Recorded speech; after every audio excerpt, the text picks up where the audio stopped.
للہ وحدہ لا شریک لہ والصلاۃ والسلام علی من لا نبی بعد۔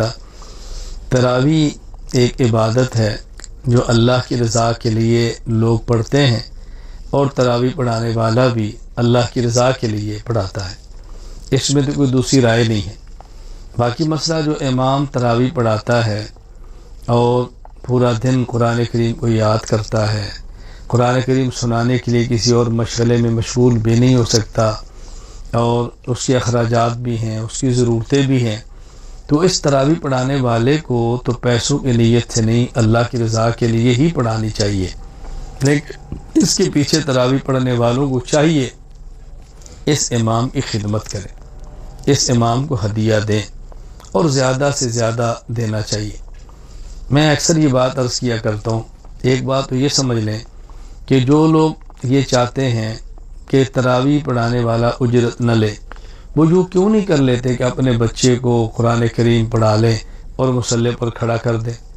وہ کیوں نہیں کر لیتے خود قرآن یاد کر لیں اور تراویح پڑھا لیا کریں؟ بھئی آپ پورا دن ملازمت کرتے ہیں، آپ پورا دن تجارت کرتے ہیں، پورا دن آپ دنیاوی کاموں میں مشغول رہتے ہیں، اور حافظ پورا دن قرآن کریم کو یاد کرتا ہے، نہ وہ تجارت کر سکتا ہے نہ ملازمت کر سکتا ہے، قرآن کریم یاد کرتا ہے اور رات کو مصلی پر کھڑے ہو کے پڑھتا ہے۔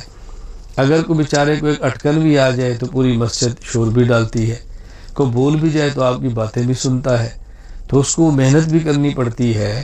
اس لیے تراویح پڑھانے والے کو تو اللہ کی رضا کے لیے پڑھانا چاہیے، لیکن امام کے پیچھے تراویح پڑھنے والے کو امام کی ضرورتوں کا خیال کرنا چاہیے۔ میں ایک بات یوں سمجھیں، لطیفہ کا معنی خوش طبعی کے طور پر عرض کیا کرتا ہوں کہ جب ہمارے ہاں رمضان کا اخیر ہوتا ہے تو ہم اپنے بچوں کے لیے شاپنگ کرتے ہیں، جوتی لیتے ہیں، کپڑے لیتے ہیں، اور اس قدر اسراف کرتے ہیں الامان والحفیظ۔ ضرورت کی حد تک تو کوئی حرج بھی نہیں ہے، لیکن بہت آگے نکل جانے سے شریعت میں کیا گنجائش ہوگی؟ اب آپ نے سب کچھ کر لیا، اب مجھے آپ فرمائیں، ایک حافظ صاحب ہیں، قاری صاحب ہیں، وہ پورا مہینہ کچھ نہیں کرتے، قرآن کریم یاد کرتے ہیں اور رات تراویح پڑھاتے ہیں۔ اب وہ اگر مہینے کے بعد گھر جائیں اور اہلیہ پوچھے بھئی میں نے کپڑے لینے ہیں، تو انہیں کہہ دے بھی سورۃ النساء کا اجر تم لے لو۔ بیٹی کہتی ہے کہ ابو مجھے جوتی لے کر دے دے، تو کہ بیٹی سورہ بقرہ کا ثواب تم لے لو۔ اب بتاؤ اس سے کیا اس کے گھر کا ماحول ٹھیک ہو جائے گا؟ اس کی ضرورتیں پوری ہو جائیں گی؟ تو جس طرح آپ تراویح پڑھتے ہیں اجر کے لیے، وہ بھی تراویح پڑھاتا ہے اجر ہی کے لیے۔ باقی اس پر یہ دلائل پیش کرنا کہ رسول اکرم صلی اللہ علیہ وسلم اور دیگر انبیاء جب دین بیان کرتے تھے تو یہ فرمایا کرتے تھے یا قوم لا اسألکم علیہ اجرا یا قوم لا اسألکم علیہ مالا، اللہ کے بندو، یہ نبی خطاب ان کو کرتے تھے جو نبی کے مخالف ہوتے تھے، جو کافر ہوتے تھے، جو مشرک ہوتے تھے۔ ان کو پیغمبر یہ بات کہتے کہ میں تم سے اپنی دعوت پر کوئی معاوضہ نہیں لے رہا، لیکن جو پیغمبر کے معتقد تھے، کیا پیغمبر نے اپنی ضرورت کبھی ان سے بھی پوری نہیں کرائی؟ یا نبی کا معتقد ضرورت پوری کرے تو نبی نے مسرت کی ہے؟ ایسی بات نہیں ہے۔ میں ایک بات عرض کیا کرتا ہوں، ایک ہے ابو بکر صدیق، ایک ہے ابو جہل۔ تو رسول اکرم صلی اللہ علیہ وسلم جو فرماتے ہیں نا کہ میں تم سے کچھ نہیں مانگتا، یہ ابو جہل کو کہہ رہے ہیں، ابو بکر کو نہیں کہہ رہے۔ تو تم اس آیت کا مصداق ابو جہل کی جگہ پر کھڑے ہو کر خود کو نہ بناؤ۔ کیسی آپ نے عجیب بات کی؟ جو خطاب کو فارق ہو رہا ہے وہ آپ اپنے لیے فٹ کر رہے ہیں۔ میں مزید سمجھانے کے لیے کہ تو دیکھو، مثلا میں ایک علاقے میں بیان کے لیے جاتا ہوں، اور جو عقیدہ کے اعتبار سے میرے مخالف ہیں، تو ظاہر ہے میں جب بیان کروں گا تو ان سے تو نہیں کہوں گا بھائی میں نے آپ کو عقیدہ سمجھایا ہے تو مجھے چائے پلاؤ، مجھے کھانا کھلاؤ، یہ میں نے آپ کے سونا ہے اے سی آن کرو۔ وہ کہیں گے ہم نے بلایا تھا، کیوں آئے تھے تم نہ آتے نا۔ تو ان کو تو نہیں کہوں گا نا، ان کو تو میں کہوں گا میں تمہیں عقیدہ بتاتا ہوں اور حرام ہے میں تم سے ایک چیز بھی مانگوں۔ لیکن جو میرے عقیدت مند ہے، میرے محبت والے، ان کے پاس آتا ہوں تو ان کو تو بندہ یہ بھی کہتا ہے کہ چائے پلاؤ، بھائی کھانا کھلاؤ، اور بھائی ذرا ایک کپ کافی بنا کے لاؤ۔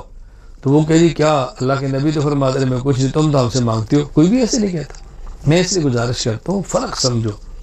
قرآن کریم میں جو انبیاء کا خطاب ہے کہ ہم کسی سے مطالبہ نہیں کرتے، وہ غیر ہیں، اور علماء جو تقاضا کر بھی لیں تو ان سے کرتے ہیں جو اپنے ہیں۔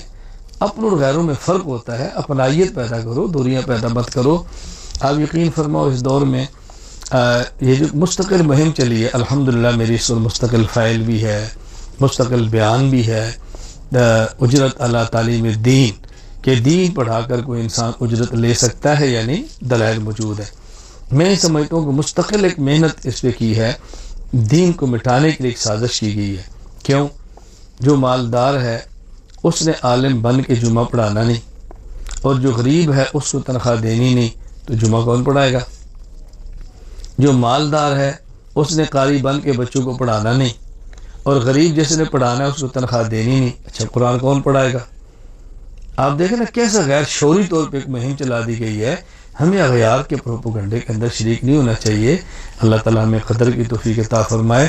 اس لیے تراویح پڑھانے والا، حافظ، قاری، مولانا، ان کو چاہیے کہ خالص اللہ کی رضا کے لیے پڑھائیں، اور پڑھنے والوں کو چاہیے کہ دل کھول کے امام کو ہدیہ دیں، اس کی ضرورتوں کا خیال کریں۔ اللہ تعالیٰ ہم سب کو دین پر اپنا سب کچھ لٹانے کی توفیق عطا فرمائے۔ میں تو عرض کیا کرتا ہوں کہ صرف یہ دعا نہ کیا کریں اللہ دین کی خدمت کرنے کی توفیق عطا فرما، بلکہ یہ دعا کیا کریں اے اللہ دین کی خدمت اور دین کی خدمت کرنے والوں کی خدمت، اور پھر وہ جو ہماری خدمت ہے اس کو قبول فرما۔ دین کی خدمت کرنے کی توفیق دے، دین کی خدمت کرنے والوں کی خدمت کرنے کی توفیق دے، اور پھر جو ہم نے خدمت کی اس کو اپنے کرم سے قبول فرما۔ وآخر دعوانا الحمدللہ رب العالمین۔